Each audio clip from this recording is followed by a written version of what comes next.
యేసుక్రీస్తు నామములో మీ అందరికీ శుభములు. ఈరోజు లోక సువార్త నుండి ప్రశ్నలు మరియు సమాధానములు తెలుసుకుందాము. 1.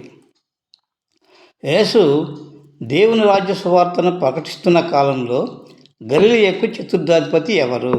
జవాబు: యేసు దేవుని రాజ్య సువార్తను ప్రకటిస్తున్న కాలంలో గలిలయకు చతుర్థాధిపతి హేరోదు. 2.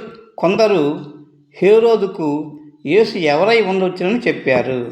జవాబు: యేసును గూర్చి గలిలయకు చతుర్థాధిపతి అయిన హేరోదుకు చెప్పుచు, యోహాను మృతుల నుండి లేచిననియు, కొందరు ఏలియా కనపడిననియు, కొందరు పూర్వకాలపు ప్రవక్త ఒకడు లేచిననియు చెప్పిరి.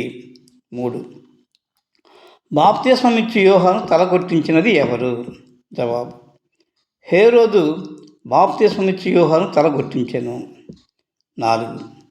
చతుర్థాధిపతి అయిన హేరోదు యేసును ఎందుకు చూడగోరెను? జవాబు: హేరోదు యోహాను తలగొట్టించెను కదా, యోహాను చేసిన గొప్ప కార్యములు యేసు కూడా చేయుచున్నట్లు వినుచున్నాడు, కాబట్టి అతడెవడో అని చెప్పి యేసును చూడగోరెను. 5.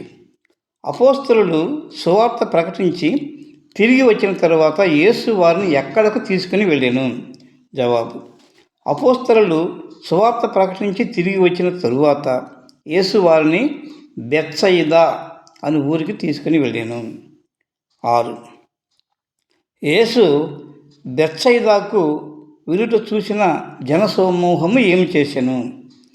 జవాబు: బెత్సయిదాకు యేసు వెలుట చూసిన జనసమూహము యేసును వెంబడించెను. 7. బెత్సయిదా అరణ్యంలో యేసుని వెంబడించిన వారిని చేర్చుకొని వారికి ఏం చేసెను? జవాబు: బెత్సయిదా అరణ్యంలో యేసును వెంబడించిన వారిని చేర్చుకొని దేవుని రాజ్యమును గురించి వారితో మాట్లాడుచు స్వస్థత కావలసిన వారిని స్వస్థపరచెను. ఈ వీడియో మీకు నచ్చినట్లయితే మీకు తెలిసిన వారికి షేర్ చేయండి, లైక్ చేయండి, సబ్స్క్రైబ్ చేయండి, కామెంటు కూడా పెట్టండి. Thank you.